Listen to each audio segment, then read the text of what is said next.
대구시 지방동시선거공천관리위원회는 현재 7분의 위원으로 운영이 되고 있고요. 중앙당의 방침에 따라서 국민의 당이 추천한 위원 2명이 추가될 예정에 있습니다. 그런데 아직 중앙당에서 의결을 하지 않아서 의결이 되면 9명으로 공천심사위원회가 운영될 걸로 그렇게 예상이 되고요. 신청한 정원을 상대로 일단 공천관리위원회가 면접을 하고 있습니다. 구청장 후보자에 대해서는 전원 다 했고요. 광역에 관해서는 대략 한 3분의 2 정도 했고 오후에 나머지 다 하고 지방 기초의원으로 넘어가는 그런 구조가 되겠습니다. 다만 광역과 기초에 관해서는 국회에서 공직선거법의 선거구가 개정될 확률이 높습니다. 이번 주 금요일쯤 아마 본회의에서 통과될 확률이 있는데 그러면 선거구가 조정이 될 것 같습니다. 그러면 광역이 조정되면 의원이 늘어나는 지역도 있고 해서 지금 신청 지역에는 변경이 있을 수 있습니다. 있으면 그 부분은 변경된 지역을 토대로 재신청을 받는 형식으로 해서 다시 심사가 진행될 걸로 그렇게 생각을 합니다. 구청장 후보는 수성구청장에 대해서는 1명이 신청을 했고 나머지 7개의 지역에 대해서는 모두 복수로 신청을 했습니다. 그래서 공천관리 규정상 단수는 자격심사를 해서 결격이 없으면 단수로 확정을 하되 중앙공관위의 승인을 받도록 되어 있습니다. 그래서 어느 정도 시점이 지나면 단수 공천을 신청할지 여부를 수성구는 결정을 하게 될 것 같고요.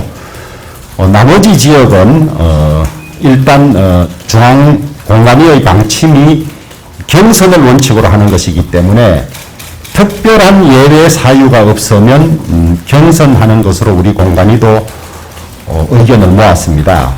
그런데 3명 이내의 후보로 경선을 하도록 되어 있는데 3명이 넘는 지역이 있습니다.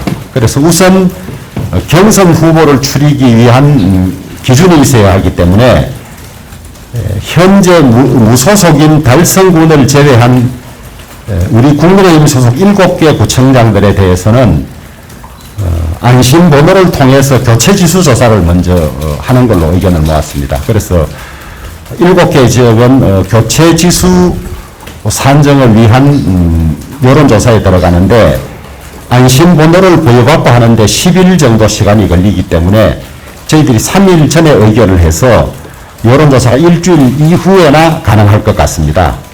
그러면 교체지수가 나오면 그것을 어떻게 결정할지는 중앙공관위가 2개의 기준을 제시했습니다. 크게는 교체지수를 적용할지 말지를 먼저 결정을 해야 되고 교체지수를 도입하도록 하면 교체지수 지표 중에 0.7, 1.2가 유의미한 수치라고 합니다.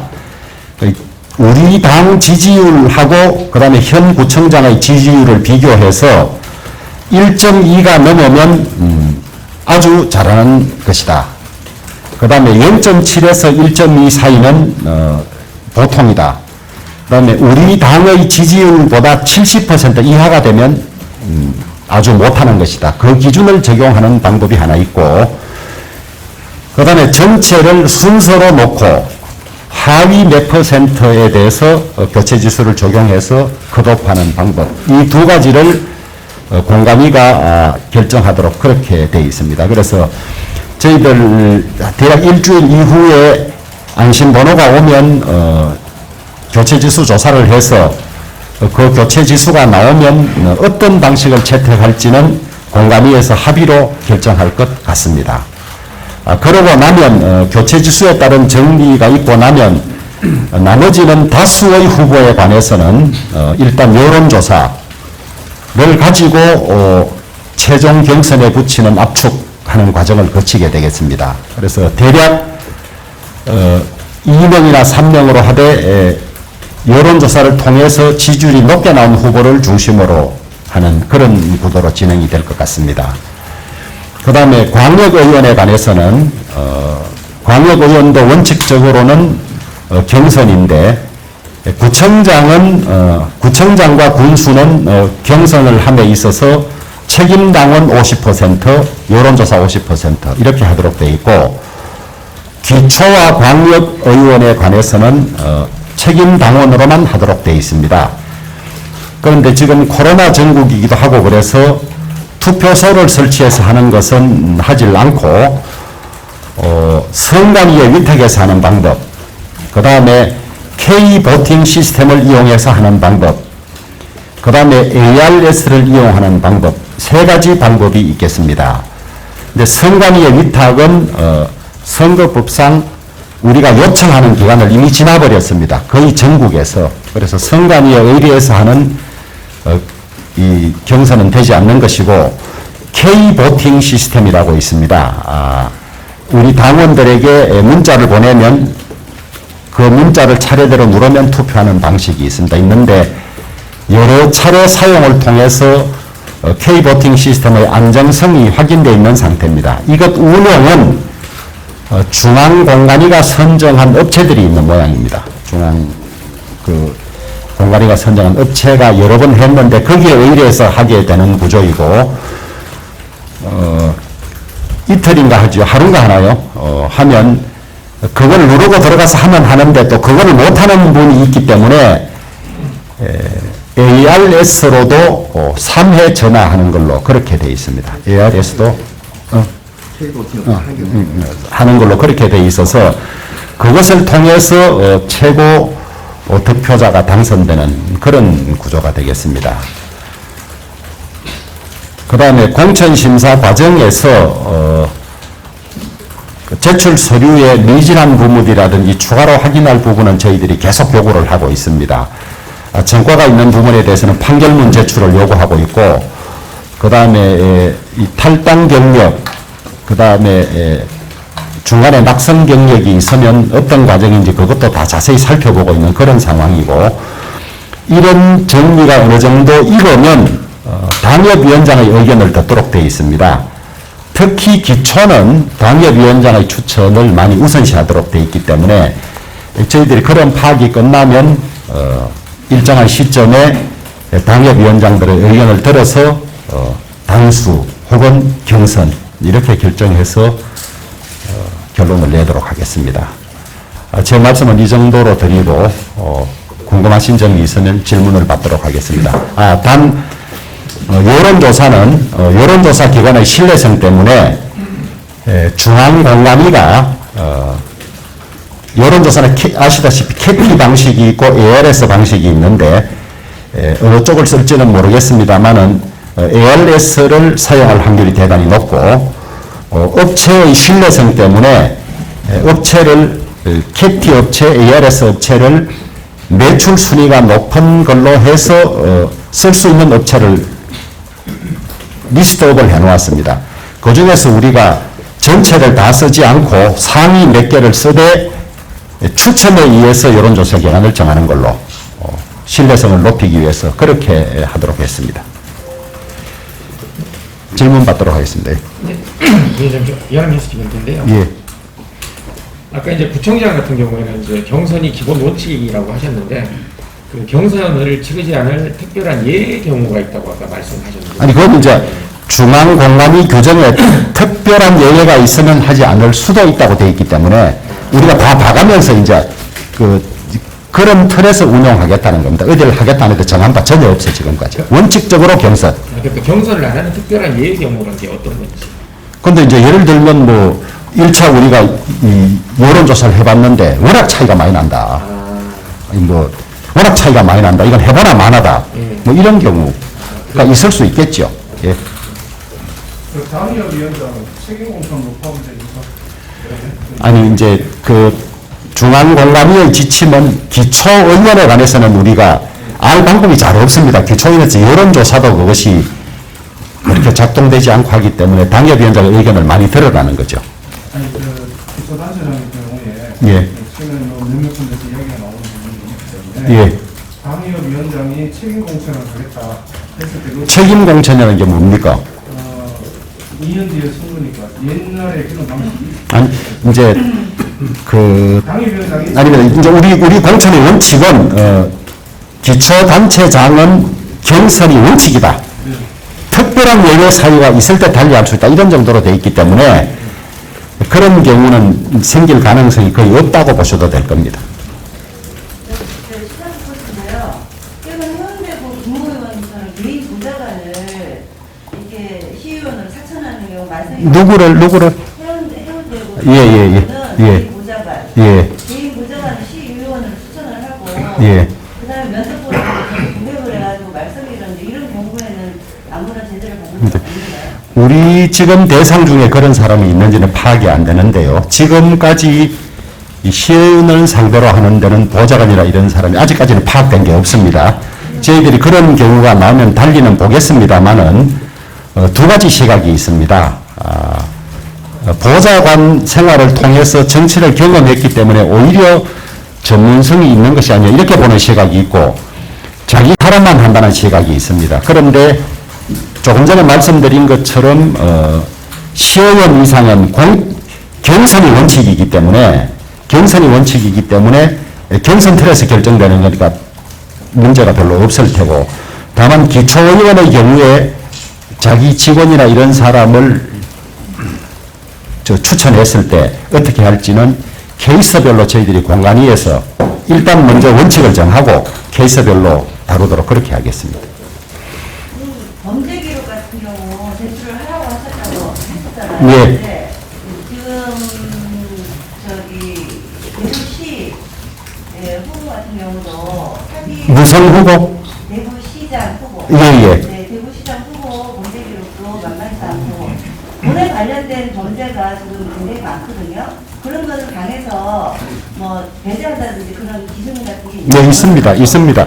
우선 후보들의 정과에 관해서는 범죄 경력 조회서를 제출하는 것이 공천 신청의 필수 조건입니다. 그래서 범죄 경력 조회를 저희들이 경찰로부터 다 제출받아서 후보마다 범죄 경력이 다 체크가 되어 있습니다. 있는데 예를 들면 집행유예 전과라든지 이런 것들 혹은 약간 이례적인 사건들은 판결문까지 다 제출을 요구하고 있습니다. 무슨 내용인지 있고 그러면 그런 범죄들에 대해서 어떤 적용을 할 것이냐는 상당히 복잡하게 그 중앙공안위의 원칙이 있습니다. 예를 들면 성범죄 같은 경우 무조건 배제,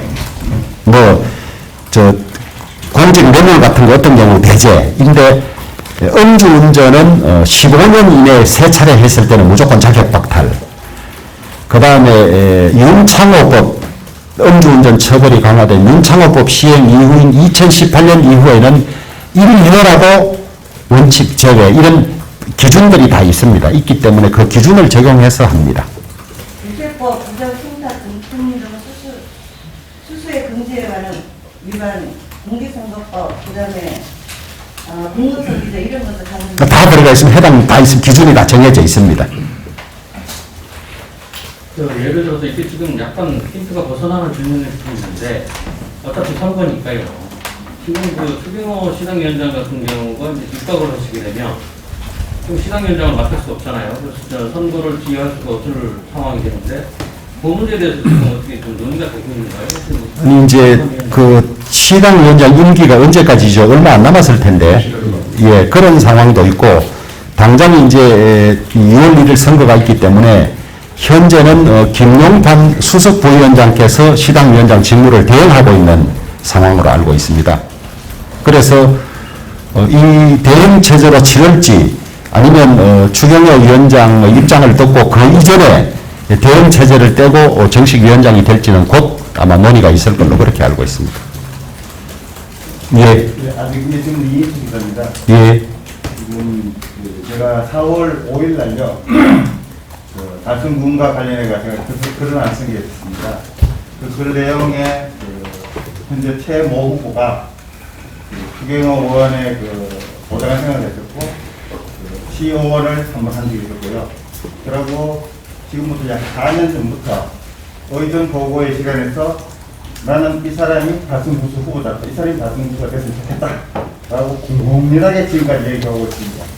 제가 그걸 다 들었고 그걸 기사화했는데 제가 기사 나가고 난 뒤에 그 KBS와 TV 시간에 또 인터뷰가 있더라고요.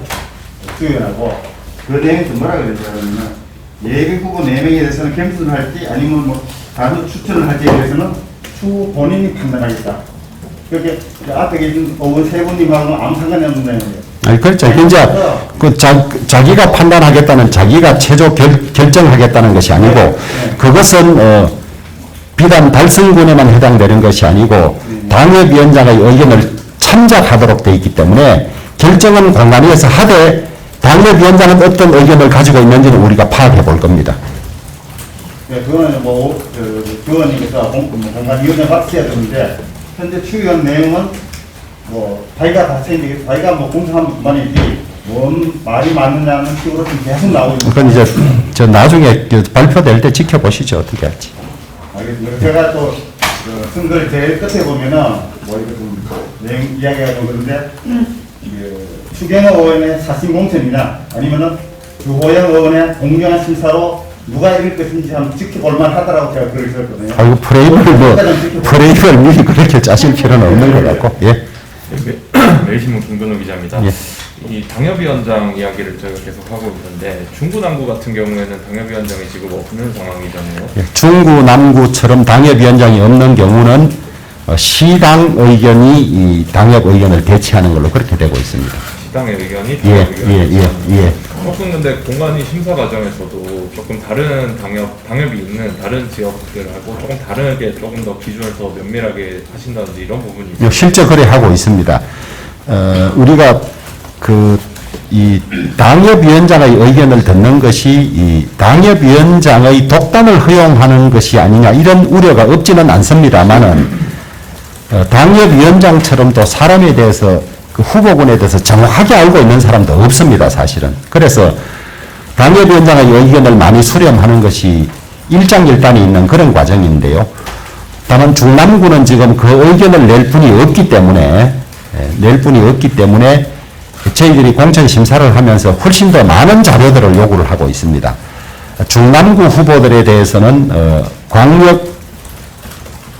광역의원 후보에 대해서는 봉사시간, 지난 5년간 자원봉사 시간, 그 다음에 이 후원금이나 기부금을 낸 상황, 이런 것까지 다 챙기고 있습니다, 저희들이. 그럼 새로 이사 오거나 새로 입주한 사람들은 어떻게 판단하나요? 그게 무슨 이야기죠? 이제 예를 들어서 외국에서 이렇게 이사를 왔다든지 아니면은 해당 지역에 전입한 지 오래되지 않은 사람, 예, 그런 것도 참작을 하겠습니다. 지금 중구 같은 경우에 대구의 국민의당 후보가 2명 이렇게 파기된 어느 파트에? 단체장이요. 예? 단체장. 단체장이요, 예. 구청장 대구의 국민의당 후보가 예. 2명이 이번에 신청을 하는 것으로 결정을 했는데 예. 그 두 분 다 지금 중구 쪽으로 신청을 하신 것 같더라고요. 예. 그 지금 이미 북힘에서는 경선이 진행되고 있지 않습니까? 예. 근데 저분들은 아직 그 경선이라든가 이런 절차가 없고 누구 두 사람이? 국민의당? 예. 이렇게 됐을 경우에는 그분 2명은 어떻게 되는 겁니까? 그것은 지금 이제 제가 파악하기로 합당 논의가 조금 정체되어 있는 걸로 알고 있어요. 그 합당 과정에서 국민의당 당적을 가진 출마자들에 대해서 어떻게 할지에 대해서는 그 결정이 나오면 그거에 따르면 될 것 같습니다. 예. 확인을 좀 하는 차원에서 좀 드리는 질문인데요. 단체장 같은 경우 경선을 실시할 때 기본적으로는 일단은 1대1 경선이 원칙입니까? 3명 이내의 후보를 정한다고 되어 있습니다. 3명 이내의 후보를. 3명이 될 수도 있다. 그렇죠. 자, 잠깐만. 3인 이내로 하되 특별한 경우에는 4명까지도 허용한다. 이래 돼 있어. 예. 지금 중앙당 차원에서 보면 여성과 청년에 대해서 특별히 뭐 할당을 하지 않는 것으로 되어 있습니다. 대구 같은 경우에는 기초단체장에 여성 공천 신청자가 한 명도 없는데 혹시 뭐 여성과 청년에 대해서 공간위 차원에서 좀 할당이나 또 뭐 우선 배정이나 이런 논의도 있는지. 근데 이제 이번에는 의무 할당 우선 배정은 없고 다만 경선을 하는 경우에 가산점만 주어지도록 그렇게 되어 있습니다. 그래서 가산점을 주는 취지는 저희들이 충분히 이 공천 심사 과정에서 반영을 하되 의무적인 할당은 공관위에서 현재까지 논의한 바가 없고, 그 다음에 의무적인 할당은 우리가 논의를 하면 중앙공관위의 승인을 받아야 합니다. 우리는 여기를 전략 지역으로 해서 여성을 하겠다, 장애인을 해야 되겠다 하는데 아직까지 심사가 끝까지 안 끝났기 때문에 그 논의가 시작되지 않은 상황인데 중앙당의 분위기는 이준석 대표부터 이번에는 의무적 할당은 없다고 한 상황으로 파악을 하고 있습니다. 위원장님, 그러면 연장된 비례대표의 경우는 예전과 동일하게 진행이 됩니까? 새로운 어떤 방식으로? 아니 예컨대 국민의당과 합당으로 국민의당 측 당원이나 인사들이 추가로 심사를 원하는 경우가 있을 수 있기 때문에 그것은 합당 과정에서 합의된 바에 따라서 추가로 공모할 가능성도 없지는 않다고 보고 있습니다.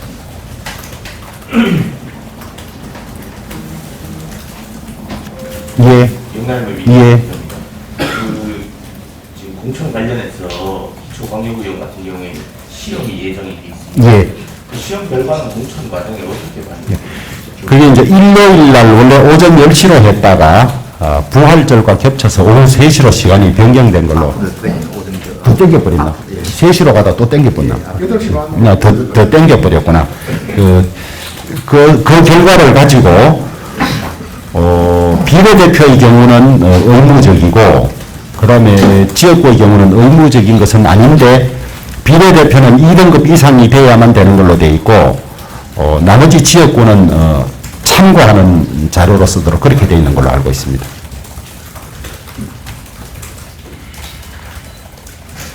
단체장 컷오프 방식을 아까 좀 말씀해 주셨는데 삼선 단체장에 대해서는 어떻게 좀 기준을 강화하실 건지 아니면 그대로 지금 이제 삼선 단체장이란 것이 이제 현재까지 재선하신 분들 문제 아닙니까? 아직 정한 바가 없습니다. 전혀.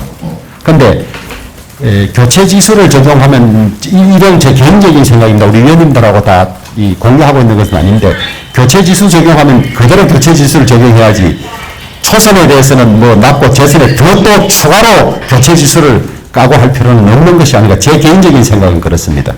그 초선했던 재선했던 그 지역의 유권자들이 판단한 수치가 교체 지수이기 때문에 거기에 대해서 차별을 둘 필요는 없지 않은가 하는 것이 제 개인 생각입니다. 제가 이해가 조금 약간 부족해가지고 좀 드린 건데요. 만약에 국민의당과 합당을 할 당시에 예전 같으면 추가 공모라는 절차를 진행을 했습니다. 예. 이번에 추가 공모 진행 방식으로 가는지, 예를 들어서 수성구 같은 경우, 수성구청장 같은 경우에는 지금 현재 단독 신청이기 때문에 앞서서 말씀하셨듯이 후보자격 심사를 해서 괜찮으면 뭐 후보 승인 요청을 하시겠다고 말씀하셨는데, 이게 저희가 이제 팀편으로 봐서 뉘앙스가 혹시 수성구청장 같은 경우만 놓고 보더라도 일단은 후보 자격 심사라는 과정이 있지만은 아직은 저분에게 단독 후보 공천을 주기가 애매하다라고 자체적으로 판단하고 미루고 계신 것인지, 아니면은 추가 공모 과정을 염두에 두고 계신 것인지. 아니, 근데 그것까지는 우리가 아직까지는 합당 문제가 남아있기 때문에 그 판단을 안 하고 있습니다. 합당 결과가 나오고 합의된 내용을 보고 어떻게 하겠다는 상황.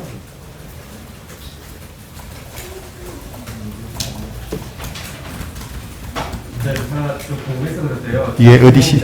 예. 그 당원 당규사항에서 있는 걸로 아는데 본대들한테 말씀하셨지 않았습니까? 그래서 형사사건 기소된 자에 대해서는 공천을 어떻게 배제 대상인가요? 이제 당헌 당규에는 일정한 범죄로 기소되면 그 당원권을 정지하도록 되어 있습니다. 당원권이 정지되면 이 피공천권이 없어지는 거죠. 그래서 모든 기소에 다 그런 것이 아니고 그것도 유형을 정해서 이런 걸로 기소가 되면 기소와 동시에 당원권을 정지한다 이렇게 되어 있습니다.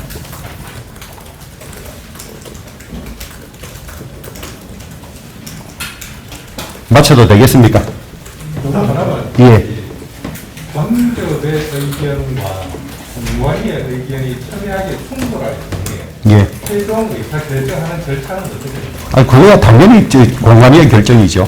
그러니까 공관위에서 그냥 그 관계의 의견이 저런 거니까 그냥 우리끼리 알아서 회의해서 결정하는 이런 식이 그렇습니다. 그건 참고 사항일 뿐이지 참. 그러나 기초의원의 아까 말씀드린 대로 기초단체장과 광역의원의 경우에는 원칙적인 경선, 인대 의견을 참고할 뿐이고 기초의원에 관해서는 우리 공관위가 우리 전부 기초의원이 199명 신청을 했습니다.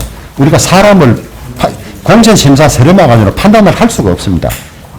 그 당협위원장의 의견이란 게 여러 사람의 의견을 듣고 참고한 거기 때문에 그것은 어느 정도 믿고 하라는 것이 중앙공관위의 지침이라고 보면 되겠습니다.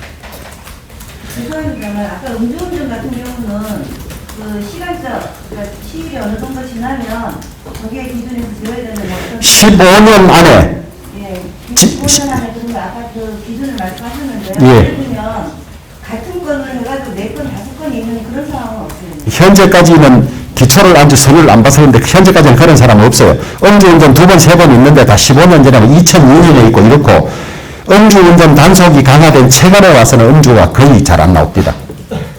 최근 15년 내에 3번 이상 윤창호법 시행 이후에 음주운전 여부. 예.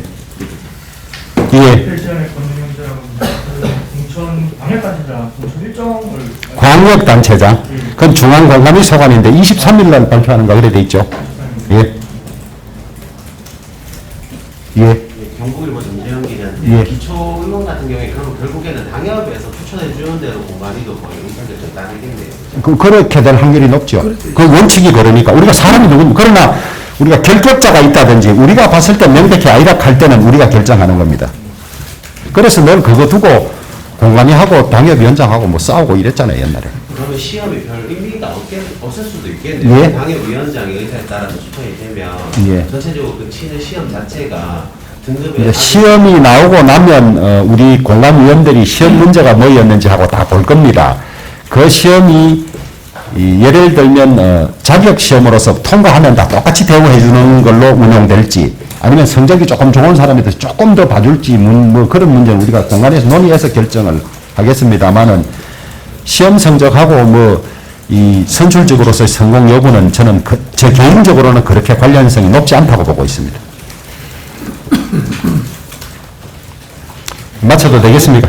공관위원님들의 그 예전 같은 경우는 이 브리핑 갖기가 좀 상당히 어려운 부분들이 있었는데 올해는 좀 이거 좀 수월하게 좀 해주실 생각을. 아니 그래서 저는 인사에 관한 사항을 자세하게 언급하는 것이 이 개인 정보나 이런 문제와 관련이 있을 수 있기 때문에 조심스러울 뿐이지 공천의 신뢰성을 높이고 투명성을 높이기 위해서 필요한 한도에서는 최대한 많은 정보를 제공하겠습니다. 그래서 오늘 간담회도 그런 취지에서 한 것이고 다만 특정 개인에 관해서나 이런 질문은 좀 삼가해 주시면 좋고 원칙이나 기준 이것만 해주시면 우리 공관위의 명예를 걸고 최대로 투명하고 공정하게 하도록 하겠습니다.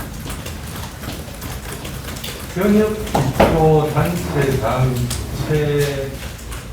여부 그거 기준 어느 쪽으로 갈 것 같습니까? 그거는 이제 놓고 보고 논의해야 될 것 같아요. 그런데 1.2, 0.7을 적용할 경우에 잘못하면 당 지지율이 높은 지역이기 때문에 잘못하면 엄청나게 다 해당될 수가 있고 이런 문제가 있기 때문에 조사가 나온 걸 보고 저희들이 공관위원들이 결정하도록 하겠습니다. 예. 0.7은 당 지지율의 0.7. 그렇지. 70%라는 이야기. 그렇죠. 당 지지율보다 현역 기초단체장의 지지율이 70% 이하일 때는 교체하는 방법이 하나 있고요. 그 지표가 2가지인 거예요. 하위 몇 프로를 자르겠다 이렇게 쓸 수가 있고 그 지금 이제 하위 몇 프로 하면 우리가 이 7곡군을 달성군을 빼면 7개 아닙니까?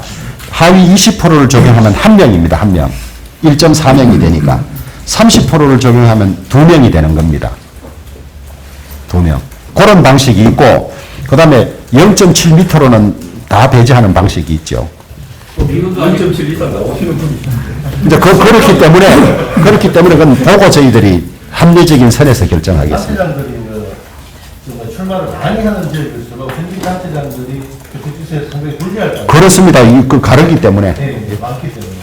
예, 마치겠습니다. 예, 저희들 그 공간 운영에 관해서 여러분들이 가진 정보나 이런 것들도 많이 도움이 될 수 있습니다.